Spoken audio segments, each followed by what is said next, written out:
बात है, एक पुरानी झोपड़ी में अपनी पत्नी के साथ रमेश नाम का एक बांस काटने वाला रहता था।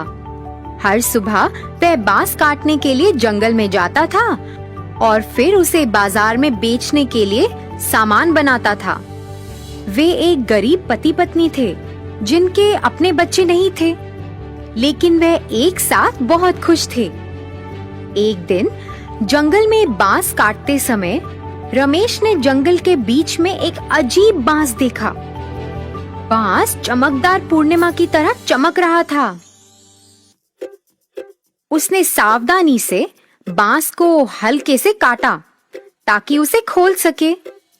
फिर उसे तो अपनी आंखों पर विश्वास ही नहीं हुआ। अंदर एक छोटी सी लड़की थी। वह रमेश के अंगूठे जितनी बड़ी थी। वह तो अब तक की सबसे सुंदर बच्ची थी। उसने तुरंत उसे ध्यान से अपने हाथों में लेने का सोचा और अपनी पत्नी को दिखाने का सोचा। अरे सुनो, जल्दी इधर आओ, देखो मैंने क्या पाया है। रमेश ने उसे बताया और फिर धीरे से अपने हाथ खोले। तुरंत उनका पूरा घर जगमगा उठा। पति पत्नी तो आश्चर्य में ही थे। अरे, ये तो चांद की तरह चमक रही है। ये कितनी खूबसूरत है। हाँ, मुझे लगता है हमें इसका नाम चांदनी रखना चाहिए। पत्नी ने एक कपड़ा लिया और उस पर चांदनी को रख दिया। तभी खिड़की से एक नरम हवा चली और छोटी लड़की पत्नी के हाथों से उड़ गई। जब हवा बंद हो गई, वह छोटी सी लड़की एक बच्ची में तब्दील हो गई। दोनों एक दूसरे को देखकर हैरान रह गए। जल्द ही वह बहुत अमीर हो गए। उन्होंने चांदनी को एक शानदार जीवन दिया। कुछ ही समय में चांदनी सबसे खूबसूरत औरत बन गई थी। लेकिन बांस काटने वाले की और भी चिंताएं थी। गांव वाले उससे अपने घर की सबसे खूबसूरत लड़की के बारे में पूछते रहते थे। एक रात जब चांदनी सो गई थी, तो रमेश ने अपनी पत्नी से बात की। उसने उससे कहा कि वह हमेशा तो घर पर नहीं रह सकती है। अब शादी तो उसकी करानी होगी। अगले दिन रमेश ने अपनी बेटी से उसकी शादी के बारे में पूछा। उसने उसे कहा कि नौजवान शादी करना चाहते हैं और कई लोगों ने उसका हाथ भी मांगा है। नहीं पिताजी, मैं आपके बिना नहीं रह सकती। मुझे आप अपने से दूर क्यों भेज रहे हैं पिताजी? अरे मेरी प्यारी बच्ची, मैं भी तुम्हारे बिना नहीं रह सकता हूँ, लेकिन अब तुम हमेशा तो इस घर में ऐसे नहीं रह सकती हो ना। मैं तुम्हें कभी भी अपनी मर्जी के खिलाफ शादी करने के लिए मजबूर नहीं करूँगा, लेकिन कम से कम तुम उन नौजवानों से मिल तो लो। चांदनी अपने पिता से बहुत प्यार करती थी और उन्हें ना नहीं कह सकी। अगले दिन 5 युवा चांदनी को देखने के लिए आए। वह सभी उससे अपनी नजरें हटा ही नहीं सके। वह इतनी खूबसूरत जो थी। चांदनी उन्हें देखती रही, मगर वह खुश तो नहीं थी। उसने अपनी बातों से कोई उत्साह नहीं दिखाया। मैं चाहती हूँ आप सभी अलग अलग जगह जाएं और ये चीजें प्राप्त करके मेरे पास लाएं। मैं केवल उसी से शादी करूंगी जो मेरी मांगों को पूरा करे। पहले युवा को चांदनी ने एक साधु से पत्थर का बना एक कटोरा लाने को कहा, जो चांदनी से भी ज्यादा चमके। दूसरे युवा से उसने पूर्वी समुद्र के पास सबसे ऊंचे पहाड़ के शिखर पर उगने वाले एकमात्र पेड़ की एक शाखा लाने को कहा। इसकी जड़ें चांदी की बनी होती हैं और शाखाएं सोने से बनी होती हैं। उसने तीसरे युवा से चीन जाने को कहा और आग के चूहे की खाल लाने के लिए कहा। चौथे युवा से उसने गहने लाने को कहा जिसमें 7 रंग थे। यह तो एक अजगर के सिर पर पड़ा था। आखिरी युवा को उसने एक चिड़िया लाने को कहा जिसके पेट में एक शंख है।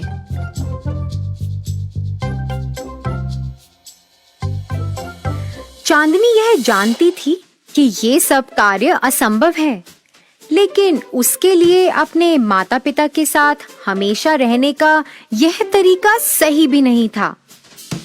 ऐसे ही कुछ हफ्ते बीत गए। वह युवा तो लौटे ही नहीं। रमेश ने अपनी पत्नी को यह बताया कि किस तरह वह सभी युवा असफल रहे। बस एक ही युवा लौटा। उसे साधु से पत्थर का बना कटोरा लाना था जो चांदनी से भी ज्यादा चमकता हो, लेकिन वह उसे चांदनी से ज्यादा चमकदार नहीं बना सका। फिर तभी दरवाजे पर खटखटाहट हुई। रमेश ने दरवाजा खोला और वह चौंक गया। यह राजा था। रमेश और उसकी पत्नी सम्मान पूर्वक उसके सामने झुके।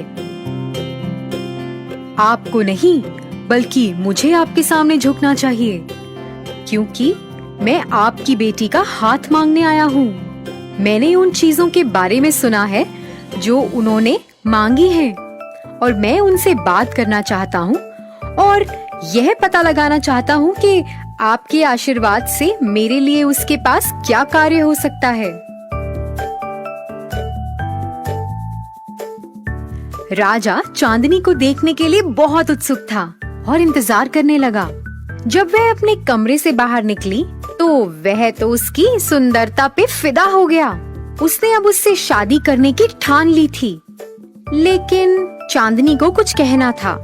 देखिए राजा जी, मुझे पता है कि आप मुझे कुछ भी दे सकते हैं, मेरी सभी ख्वाहिशों को पूरा कर सकते हैं, इसलिए मैं आपसे केवल एक चीज ही मांगती हूँ। मेरी इच्छा ये है कि मैं शादी नहीं करना चाहती और आप मुझसे यह कभी ना पूछिए। यदि आप ऐसा चाहती हैं, तो मैं आपकी आज्ञा का पालन करूंगा, लेकिन क्या आप मुझे अपना दोस्त बना सकती हैं?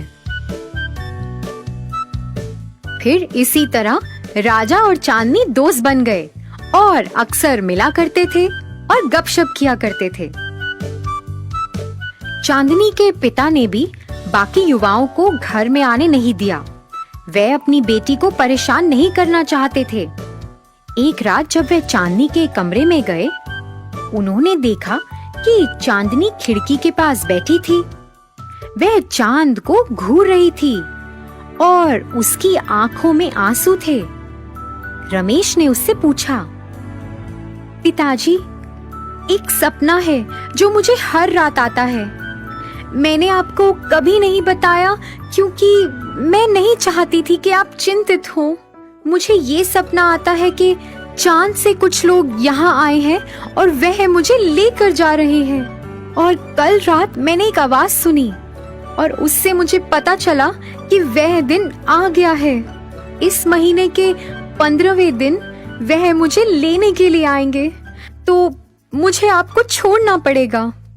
रमेश यह सुनकर परेशान हो गया था। उसने अपनी प्यारी बेटी को सुलाया और फिर चांद को देखा। इतने सालों में उसे पहली बार महसूस हुआ कि चांद थोड़ा सुस्त लग रहा है। वह चमकदार बिल्कुल भी नहीं है, मानो किसी ने चांद का प्रकाश छीन लिया हो। उसे अपनी बेटी की चिंता हो रही थी। उसने तुरंत राजा को संदेश भेजा और उसकी मदद मांगी। राजा ने पत्र पढ़ा और फिर कसम खा ली कि कोई भी चांदनी को उससे दूर नहीं लेके जा पाएगा। 15वें दिन राजा ने चांदनी के घर के बाहर 2000 सिपाहियों को खड़ा कर दिया। वह सब अपने तीरों के साथ तैयार थे।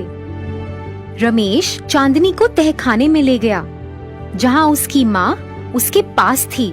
उसकी रक्षा करने के लिए हर कोई तैयार था। तभी अचानक एक तेज रोशनी चमकी। एक सुंदर गाड़ी ने इसके आसपास कई छोटे परियों के साथ उड़ान भरी। अचानक चांदनी ने अपनी आंखें बंद कर लीं और संगीत की ओर उड़ चली। वह अपने तहखाने से बाहर निकल गई। वह अपने तहखाने से बाहर उड़ती चली जा रही थी और उसके माता पिता उसके पीछे पीछे भाग रहे थे। परियों ने चांदनी को एक चांदी के चमकदार पंख के साथ छुआ। चांदनी के कपड़े भी बदल गए। वह कपड़े सफेद रंग के हो गए थे। उसने अपनी आंखें खोली। वह अपने माता पिता के पास गई, पिताजी, आपने मेरी इतनी देखभाल की है, लेकिन अब मुझे अपना कर्तव्य निभाना होगा।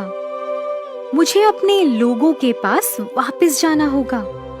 चांदनी बेटा, मैं कुछ समझा नहीं। चांद सुस्त है क्योंकि मैं यहाँ पृथ्वी पर हूँ।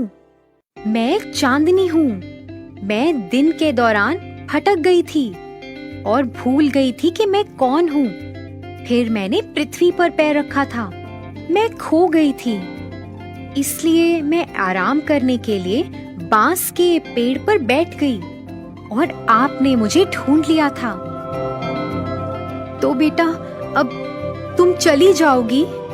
तुम क्या हमें दूर छोड़कर चली जाओगी?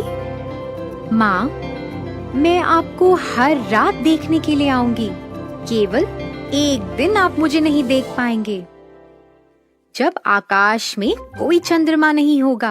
और राजा जी, आप मेरे सबसे अच्छे दोस्त हैं, लेकिन मुझे अब जाना होगा। चांदनी अपनी गाड़ी पर बैठी और खुशी से पृथ्वी पर अपने परिवार वालों और अपने दोस्तों को अलविदा कहा और उड़ान भरी।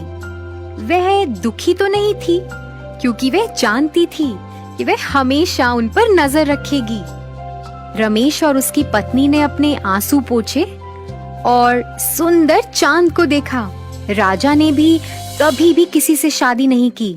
हर रात वह चांद को घंटों तक घूरता रहता और अपने प्यार को देखकर मुस्कुराता रहता। रमेश ने अपने बड़े घर को छोड़ दिया और वापस अपनी झोपड़ी में चला गया। यही एकमात्र तरीका था कि रात में छत के माध्यम से चांदनी उनके घर में आ सके। बांस काटने वाले और उसकी पत्नी ने अपना जीवन शांति से व्यतीत किया।